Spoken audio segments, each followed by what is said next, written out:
नमस्कार दोस्तों, हमारे चैनल में आप सभी का स्वागत है। अगर आपको कहानी पसंद आए तो वीडियो को लाइक करें। चैनल पर पहली बार आए हैं तो सब्सक्राइब करके बेल आइकन घंटी प्रेस करें ताकि मेरी आने वाली हर वीडियो का नोटिफिकेशन मिल जाए और आप कहानी को सुन सकें। चलिए कहानी की तरफ चलते हैं। गोमती जी के कल से भूख के मारे प्राण निकले जा रहे थे। कल से उनके पेट में एक दाना भी नहीं गया था। उन्होंने न जाने कितनी बार पुष्पा बहू से गिड़गिड़ाते हुए खाना मांगा, पर उसने एक के बाद एक काम बताकर कानों पर टाल दिया। अभी पुष्पा आराम कर रही थी तो उन्होंने जल्दी जल्दी पुष्पा के कपड़े धोकर सुखाए और इधर उधर देखकर जल्दी से डाइनिंग टेबल पर से 2 केले उठाए और अपने आंचल में छुपाकर कमरे में ले जाने लगी। लेकिन पुष्पा की नज़र कैसे गोमती जी पर पड़ी। पीछे से उनकी चोटी पकड़कर बोली, हिम्मत कैसे हुई बुढ़िया तेरी, मुझसे पूछे बिना यह सब करने की शर्म नहीं आती इस उम्र में चोरी करते हुए। गोमती जी हाथ जोड़ते हुए बोली, बहू माफ़ कर दो, पर अब मुझसे और भूख बर्दाश्त नहीं हो रही है। मैं ज़्यादा कुछ नहीं, बस 2 केले ही लिए थे। पुष्पा ने झट से गोमती जी से दोनों केले छीन लिए और सोफे पर बैठकर खाने लगी। यह देखकर गोमती जी की आंखों से झरझर आंसू बहने लगे। पुष्पा बोली, अब खड़े खड़े मेरा मुंह क्या देख रही हैं? थोड़ी देर आकर मेरे पैरों को दबाइए, बहू थक गई। आज किटी पार्टी में तब रसोई में जो पड़ा है वह खा लेना। गोमती जी को आज भूख के आगे अपना कोई अपमान दिखाई नहीं दे रहा था। वह जैसे ही पुष्पा के पैरों को दबाने के लिए चली कि अचानक पुष्पा के गाल पर एक झन्नाटेदार तमाचा पड़ा। इसके पहले कि वह सामने देखकर कुछ बोल पाती कि दूसरा तमाचे से धड़ाम से गोमती जी के पैरों में गिर पड़ी। गोमती जी और पुष्पा ने जैसे ही सामने देखा, दोनों की ही आंखें फैलकर चौड़ी हो गई। उन्होंने तो सपने में भी नहीं सोचा था कि ऐसा अद्भुत नज़ारा भी देखने को मिलेगा। पुष्पा की आंखें फटी की फटी रह गई। वही गोमती जी की बूढ़ी आंखें उस मंजर को लगातार निहार रही थी और बार बार खुद से ही पूछ रही थी, ऐसे कैसे हो सकता है? नहीं नहीं, यह सच नहीं है। मेरी ज़रूर यह बूढ़ी आंखें धोखा खा रही है। लेकिन सामने खड़ी सच्चाई को वह चाह कर भी नहीं झुठला सकती थी और पहुंच गई अतीत के भंवर में। लीजिए दादी, आपके लिए गर्मा गर्म चाय और यह गोभी के पकौड़े बनाए हैं। आपको गोभी के पकौड़े बहुत पसंद है ना? राहुल कहते हैं, मेरी दादी को कोई कमी नहीं होनी चाहिए। मेरी दादी है तो मेरा घर है। पुष्पा अपनी दादी सास गोमती जी से कहती है। गोमती जी बोली, पुष्पा बहू, जब से तुम आई हो मुझे बहुत आराम मिला। इतना आराम तो मेरी खुद की बहू ने भी नहीं दिया। भला हो राहुल का जो उसने तुम्हें पसंद किया, वरना मेरा बेटा तो वहीं बैठी पुष्पा की सास मीना जी जो सब्जी काट रही थी, वह दुखी होकर बोली, माँ जी आप ऐसा क्यों कह रही हैं? राहुल के पापा ने आपकी खुशी के लिए क्या कुछ नहीं किया, जिसका नतीजा यह है कि आज अपने ही घर में मैं एक काम वाली बाई बनकर रह गई हूँ। गोमती जी बोली, बहू तुम्हारा तो रोना धोना कभी ख़त्म ही नहीं होता है। और ऐसा क्या कर दिया था मेरे बेटे ने जो तुम मुझे उलाहना दे रही हो? मीना जी बोली, याद है आपके गांव का घर और ज़मीन बाबूजी उनके नाम कर गए थे, उस पर आप कितना नाराज़ हुई थी। राहुल के पापा ने सब कुछ आपके नाम कर दिया। फिर जब यह घर लेने की बारी आई तभी आपने कहा कि माँ के होते हुए अपनी पत्नी के नाम लोगे। तभी उन्होंने आपकी खुशी के लिए यह घर आपका नाम पर लिया। बदले में आपने क्या किया? मेरी बहू के साथ मिलकर दोनों मुझ पर अत्याचार करते हैं। उसको हमेशा आप यह लालच देती हैं कि मेरी सेवा करो तो सब कुछ तुम्हारे नाम कर दूंगी। आपको अपनी बहू से कोई लगाव नहीं, बल्कि पोते की पत्नी से प्रेम है। क्या उसकी तकलीफ़ आपको दिखाई नहीं देती? कहते कहते मीना जी की आंखें भर आई।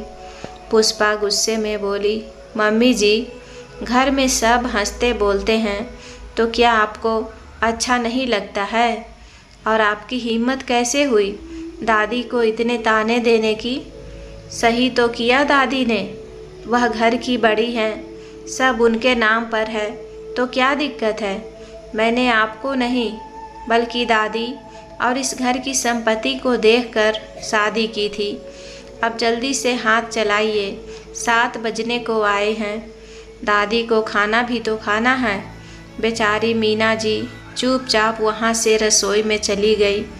मीना जी सारा खाना मेज़ पर रखी और खाना खाने के लिए बैठ गई।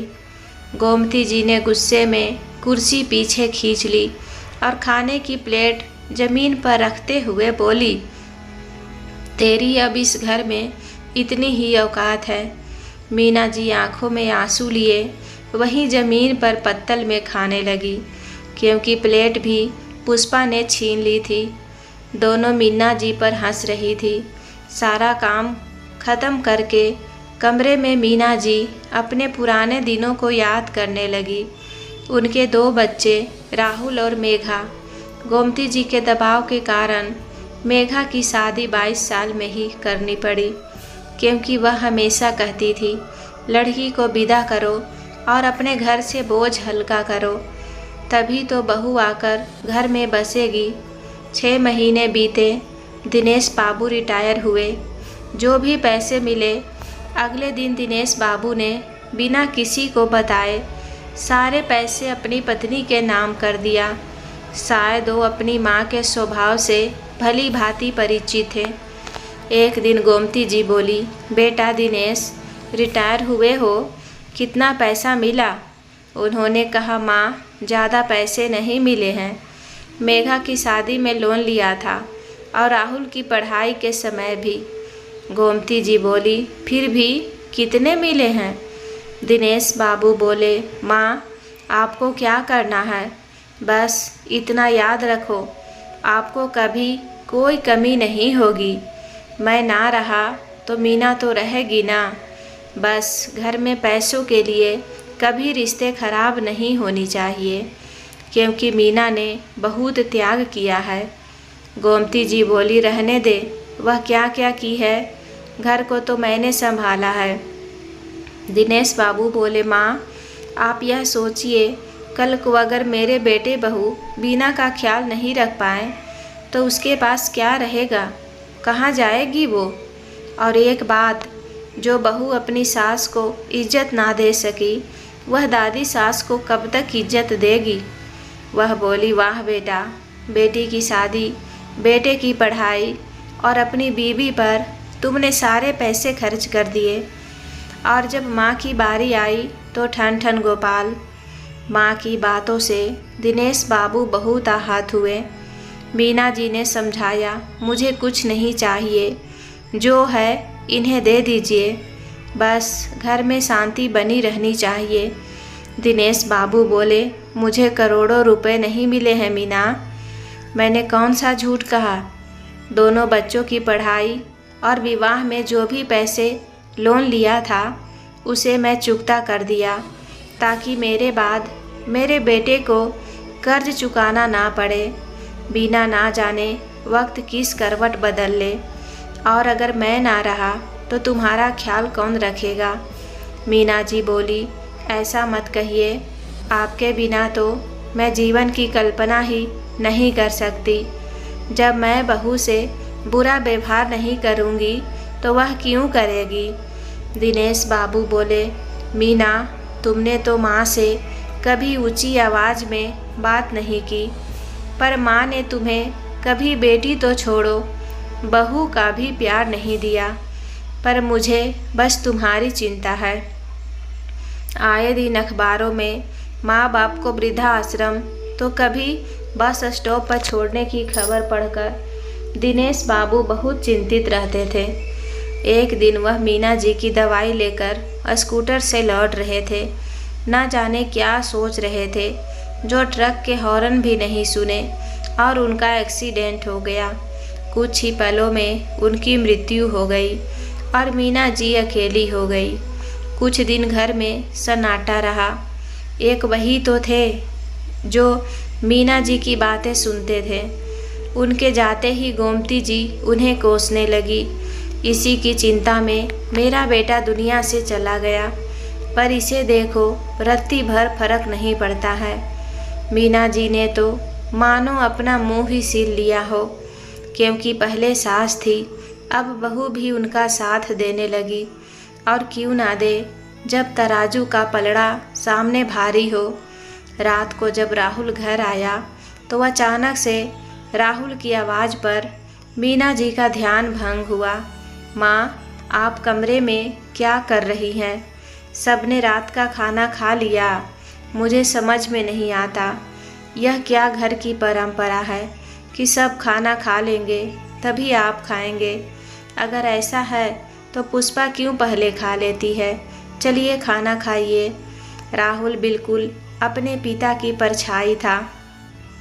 माँ का बहुत ख्याल रखता था, पर पत्नी की सच्चाई से अनभिज्ञ था। एक रोज़ पुष्पा गोमती जी से उनके पुराने हार मांग रही थी।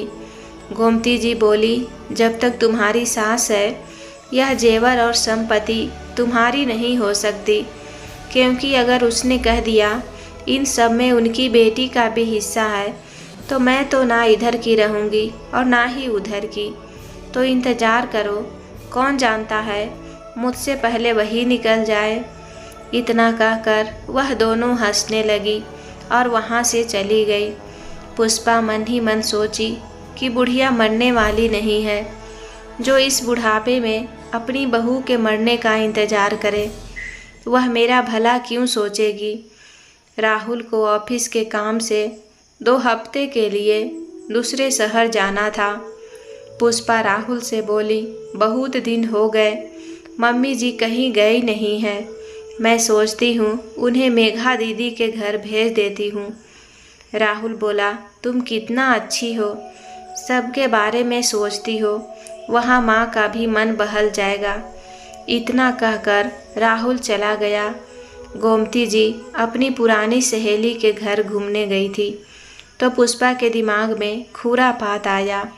उसने मीना जी से कहा, मम्मी जी, दीदी का फ़ोन आया था तो कह रही थी उनकी तबीयत ठीक नहीं है, कुछ रोज़ के लिए आपको बुला रही हैं। बेटी की खबर सुनकर मीना जी घबरा गई और बोली, हाँ हाँ बहू, बड़ी मेहरबानी होगी अगर तुम मुझे वहाँ छोड़ आओगी।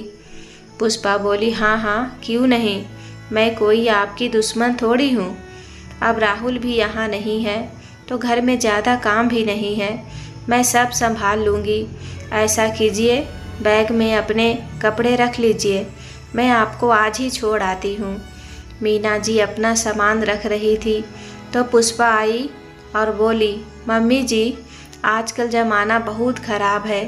आपने जो सोने की चैन और कान में वाली पहनी है उसे उतार दीजिए।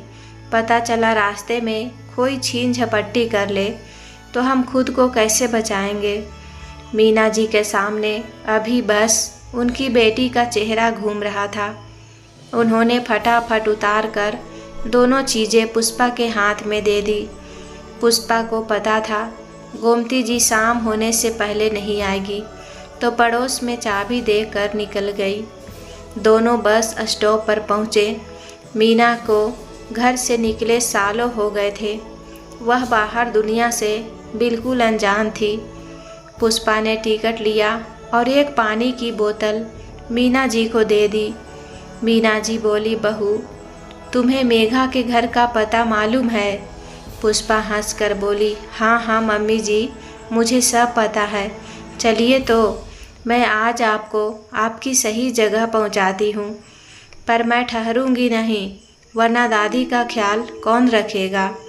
मीना जी बोली, बहू, मुझे माफ़ कर दो, मैं तुम्हें गलत समझा, पर तुम तो बहुत अच्छी हो। पुष्पा मन ही मन मुस्कुरा रही थी। ठंडी हवा चल रही थी। मीना जी को न जाने कब नींद आ गई और थोड़ी देर बाद पुष्पा बिना कुछ कहे गाड़ी से नीचे उतर गई। देखते ही देखते शाम हो गई। अचानक से बस ने ब्रेक लिया तो मीना जी की नींद खुली। सीट खाली देखकर परेशान हो गई और कहने लगी, मेरी बहू कहाँ गई?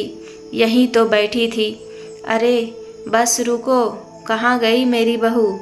बहू बहू चिल्लाने लगी। बस वाले ने कहा 10 मिनट में अगला बस अड्डा आएगा, वहाँ रोक देंगे। तभी पीछे से एक यात्री ने कहा, अरे काकी, आपकी बहू तो बस में बैठने के 1 घंटे बाद ही उतर गई थी।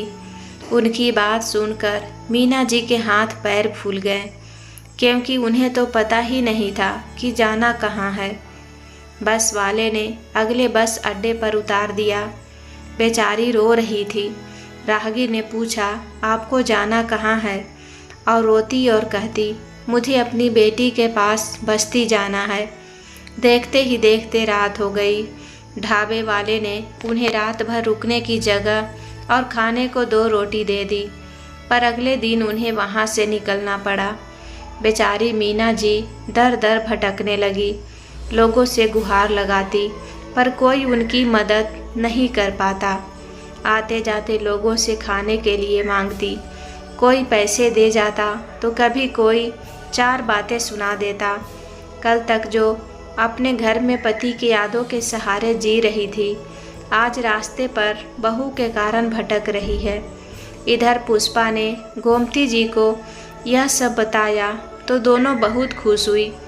करीब 1 हफ्ते बाद राहुल घर आया तो पुष्पा रो कर बोली, देखिए ना राहुल, मैं मम्मी जी को बोली कि मैं अगले हफ्ते उन्हें लेकर जाऊंगी। उन्होंने मेरी एक नहीं सुनी। फिर भी मैं बस स्टेशन तक उनके साथ गई। वहाँ उन्होंने कहा वह अकेली जाएगी। मैं उन्हें कितना समझाई, पर उन्होंने मेरी एक नहीं मानी और न जाने कहाँ चली गई। राहुल सर पकड़ कर बैठ गया और बोला, पर पुष्पा, तुमने तो कहा था माँ को तो छोड़ कर आओगी। अरे जब वह बस में बैठी तो तुम उसके साथ क्यों नहीं बैठी? पुष्पा बोली, पर राहुल, घर पर दादी भी तो अकेली थी। राहुल बोला, दादी घर पर थी, कोई रास्ते पर नहीं। पर मेरी माँ तो जानती भी नहीं है कि उसे जाना कहाँ है। अब मैं कहाँ ढूंढूं माँ को? राहुल इधर उधर पता लगाने लगा, पर बहुत देर हो चुकी थी। हर रोज़ दर दर माँ की तलाश में भटकता रहा। महीने बीत गए। उधर गोमती जी का दिन पर दिन पुष्पा बुरा हाल कर रही थी। राहुल ने अपनी बहन को खबर की। बहन ने माँ को खोजी, पर कुछ पता नहीं चला। इधर मीना जी बच्चों को ढूंढते ढूंढते दूसरे शहर पहुँच गई। वहीं रोड के किनारे एक ढाबा था। वहाँ बर्तन धोती और साफ सफाई करती और राम भजन सुनती। जो खाने को मिलता खाकर सो जाती। धीरे धीरे लोग उन्हें पहचानने लगे। सब उन्हें काकी कहकर पुकारते। ढाबे का मालिक कहता, बहन, लोग इतने बेशर्म कैसे हो सकते हैं? आप तो इतनी भली हैं, फिर आपकी बहू आपको छोड़कर क्यों चली गई? मीना जी कहती, भाई, कर्म लौट कर जरूर आता है। शायद मेरे बुरे कर्मों से जो मुझे यह सज़ा मिली, पर मैं खुश हूँ कि मैं लोगों की सेवा कर रही हूँ। करीब 6 महीने बीत गए। अब काकी ढाबे का सारा काम संभालती थी। सारा खाना खुद बनाती। धीरे धीरे उनका ढाबा इतना चलने लगा कि भीड़ वहाँ से हटने का नाम ही नहीं लेती। दिनों दिन मीना जी के नाम की चर्चा होने लगी। ढाबे के मालिक ने उस ढाबे को एक होटल का रूम दे दिया, जो कि मीना जी के नाम से ही था, और वहीं उस ढाबे की मालकिन थी। पैसा, गाड़ी, सब कुछ आज उनके कदमों में था। इतना सब कुछ होने के बाद भी वह लोगों को ऐसे ही खाना खिलाती जैसे वह पहले खिलाया करती थी। एक रोज़ किसी को खाना परोस रही थी। तभी किसी राजी ने कहा, काकी, ठंडा पानी पिला दो। मीना जी पानी लेकर आगे के पास पहुंची और बोली, लो बेटा, ठंडा पानी पी लो। जैसे ही वह पलटा, मीना जी के हाथों से गिलास नीचे गिर गया और उनकी आंखों से झरझर आंसू बहने लगे। राहुल, मेरे बच्चे, अपनी माँ को देख। राहुल समझ नहीं पा रहा था। उसने झट से माँ को गले से लगाया और कहा, माँ, आप यहाँ और इस हालत में कैसे? माँ, मैं आपको कहाँ कहाँ नहीं ढूंढा। राहुल के बहते हुए आंसू को मीना जी अपने आंचल से पोंछती और बोली, पहले पानी पी ले बेटा, तुम्हें प्यास लगी होगी। उस हालत में भी उन्हें अपनी नहीं, अपने बेटे की चिंता थी। राहुल की बार बार पूछने पर मीना जी ने पूरी घटना उन्हें बताई कि कैसे पुष्पा उन्हें सोते हुए बस में छोड़कर चली गई। फिर वह एक जगह से दूसरी जगह भटकते हुए यहाँ पहुँची। पूरी बात सुनकर राहुल का खून खौल उठा। मीना जी बोली, बेटा, वह जो तुम्हारी उम्र का नौजवान बैठा है, उसी ने मुझे सहारा दिया, इस काबिल बनाया कि आज हजारों लोग तुम्हारी माँ को पहचानते हैं और इतने बड़े होटल की मालकिन बनाया। राहुल ने उस नौजवान का आभार प्रकट किया तो वह बोला, आप माँ जी को कुछ दिनों के लिए ले जा सकते हैं, पर यह होटल इनको ही संभालना है, वरना यहाँ के सभी लोग मुझे खा जाएंगे। इतना कहकर वह हंस दिया। मीना जी ने उसको आशीर्वाद दिया और राहुल ने भी उसको बड़े भाई की तरह गले से लगा लिया। उसने तनिक भी देर नहीं की, माँ को लिया और घर के लिए वापस निकल पड़ा। सामने राहुल मीना जी को बाहर रोक कर घर के अंदर आया तो पुष्पा हंसते हुए बोली, देखो राहुल, दादी ने आज मुझे पुश्तैनी हार दे दिया। बेचारी मम्मी जी अब रही नहीं तो इस घर का सब कुछ मेरा ही होगा। गोमती जी बोली, हाँ बहू, बड़ी बहू के जेवर तो तुम्हारे ही होंगे, पर याद रखना यह संपत्ति मेरे मरने के बाद तुम्हें मिलेगी। अगर मेरी सेवा में कमी हुई तो देख लेना। पुष्पा बोली, दादी, आपके लिए तो मैं कुछ भी कर जाऊं। आप तो इस घर की क्वीन हैं और आपके पास मुझे बना है तो मैं अपने रास्ते में किसी को नहीं आने दूंगी। तभी पुष्पा के गाल पर एक जोरदार चाटा पड़ा और राहुल बोला, अच्छा, तो तुम्हें दादी के बाद इस घर की मालकिन बनना है, इसीलिए तू मेरी माँ को सोता हुआ बस में छोड़ आई। पुष्पा बोली, ये क्या कह रहे हैं आप? मम्मी जी तो खुद चली गई थी, मैंने उन्हें कितना रोकने की कोशिश की। राहुल ने दूसरा चाटा पुष्पा को फिर से जड़ दिया और बोला, कैसी झूठी औरत हो, झूठ पर झूठ बोले जा रही हो, लज्जा भी नहीं आती। तभी बाहर दरवाजे पर एक लंबी चौड़ी कार आकर रुकी, जिसे देखकर दोनों की आंखें फटी रह गई। माँ, अंदर आओ। राहुल की आवाज़ पर मीना जी घर के अंदर आई तो पुष्पा के पैरों तले ज़मीन खिसक गई। अपनी इतनी बुरी हालत होने के बाद भी गोमती जी बोली, किस भिखारन को उठा लाया? अरे हाँ, यह तो मीना बहू है। मैं तो सोची थी यह भगवान को प्यारी हो गई, पर इसके तो हाव भाव ही बदल गए, कहीं की महारानी जैसी लगती है। राहुल बोला, दादी, आप भी माँ की हैसियत सुनोगी तो आपकी भी पैरों तले ज़मीन खिसक जाएगी। गोमती जी बोली, अरे ऐसा क्या हो गया महीनों में जो इसने अपना हुलिया ही बदल लिया? राहुल बोला, वह सब बाद में, लेकिन जितनी कसूरवार पुष्पा है उतनी ही आप हैं, क्योंकि आपने उसके लालच को बढ़ावा दिया। और अभी आप लोग क्या कह रहे थे? इस घर की मालकिन आप हैं, भूल रही है। इस घर की मालकिन मेरी माँ है, क्योंकि इस घर को खरीदने में आपके या दादाजी के पैसे नहीं लगे, बल्कि मेरे पिता के लगे थे। और एक बात बता दूं, पापा ने एक नया बिल बनाया था जिसमें साफ साफ लिखा है कि इन सब चीज़ों पर पहला अधिकार माँ का होगा, उसके बाद किसी का। गोमती जी कुछ कहती उससे पहले राहुल बोला, आप मुझे पापा समझने की भूल मत कीजिएगा। अगर आपने कोई बखेड़ा खड़ा किया तो अभी के अभी मैं आपको घर से निकाल दूंगा। और तुम तो अभी के अभी इस घर से निकलो। 3 साल नहीं हुए कि तुमने मेरे हंसते खेलते घर को नरक बना दिया। जिस माँ को तुमने कबाड़ा समझकर घर से निकाला था, आज वह इतने बड़े होटल की मालकिन है कि आप सबकी आंखें फटी की फटी रह जाएगी। इतना सुनते ही दोनों की आंखें फैलकर चौड़ी हो गई। लेकिन अब मुझे कुछ नहीं सुनना, तुम फटाफट अपना सामान बांधो और निकलो यहाँ से। पुष्पा मीना जी के पैर पकड़कर रोने लगी। मम्मी जी, मुझे माफ़ कर दीजिए, मैं दादी के बहकावे में आ गई थी, वरना आप तो जानती हैं मैं इतनी बुरी नहीं हूँ। गोमती जी बोली, कितनी लालची है, खुद लालच में मेरे पीछे लगी रहती है और सारा दोष मुझ पर मल रही है। मीना जी राहुल से बोली, बेटा, एक तो इसने गलत किया, अब तुम भी इसके साथ वैसा ही व्यवहार करोगे तो दोनों में क्या फ़र्क रह जाएगा। राहुल बोला, माँ, अगर आप कह रही हैं तो मैं इन लोगों को माफ़ कर दूंगा, पर एक शर्त पर। आज के बाद मैं कहूँगा वही इस घर में होगा।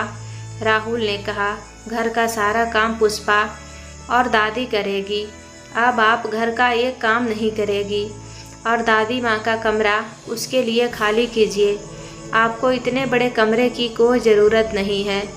और पुष्पा, तुम आज के बाद तुमने अगर मेरी माँ के साथ गलत व्यवहार किया तो उसी दिन मैं तुम्हें तलाक दे दूँगा। वह दिन और आज का दिन, मीना जी का समय बदल गया।